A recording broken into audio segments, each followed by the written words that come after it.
At some point, you're going to want to scan textbooks, maps, newspapers, magazines, anything of that sort. And for that, there's special challenges. So let's get started.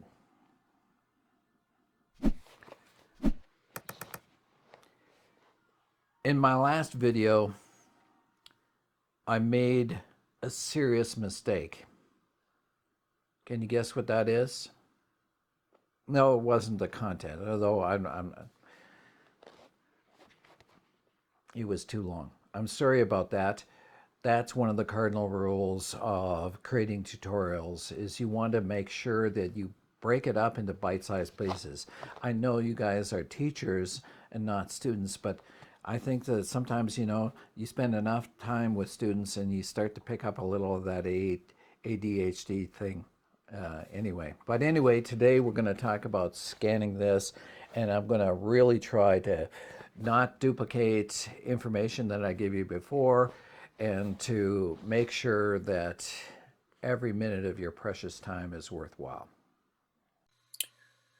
Okay, today we're scanning some materials from textbooks, and in this case,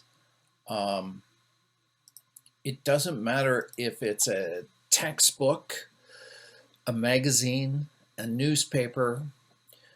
The salient point is these types of devices use what is called a screen printer. And I'm just going to throw something on the scanner here right now. So now a regular photograph that you get printed at London Drugs or a photograph you have taken with your digital camera does not have this issue. What we have here is this is not a professional scanner. This is a consumer grade scanner, probably similar to what you're using.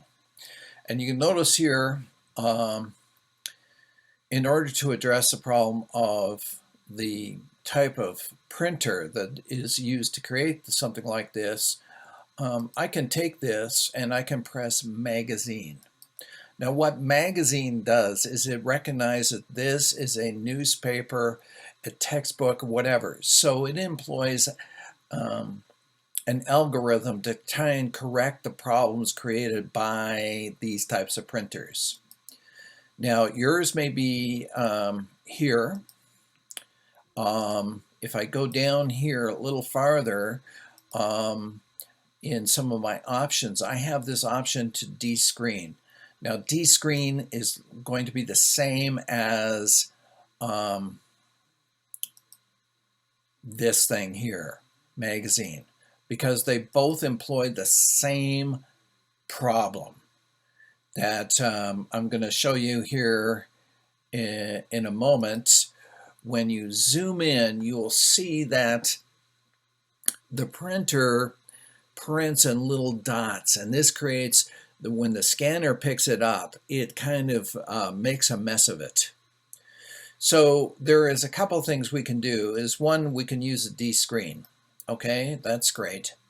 The other thing, and you can see here I have this set for 300, and I know what you're thinking. Yesterday you told me, or in the last video you told me, that 300 was the maximum quality that I could use for my scans, and that's true. However, as on my particular scanner here, I don't have the standard sort of sizing kind of parameter. Normally scanners think in terms of percent. 100% is exactly the same size as the original.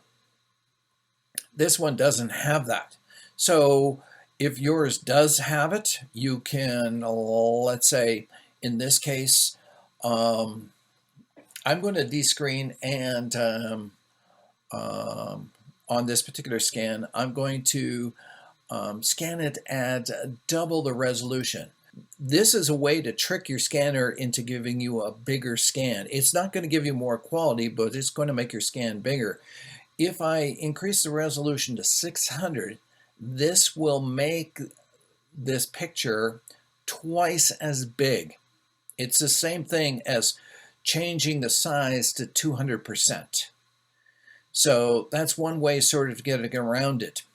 And as you'll see in some of these examples, that sometimes, say for example, this descreen option, this is not a professional scanner and it doesn't do a great job of descreening. However, if you double the size of it and then reduce it to the size you need, whether you've descreened it or not, you'll get better looking results.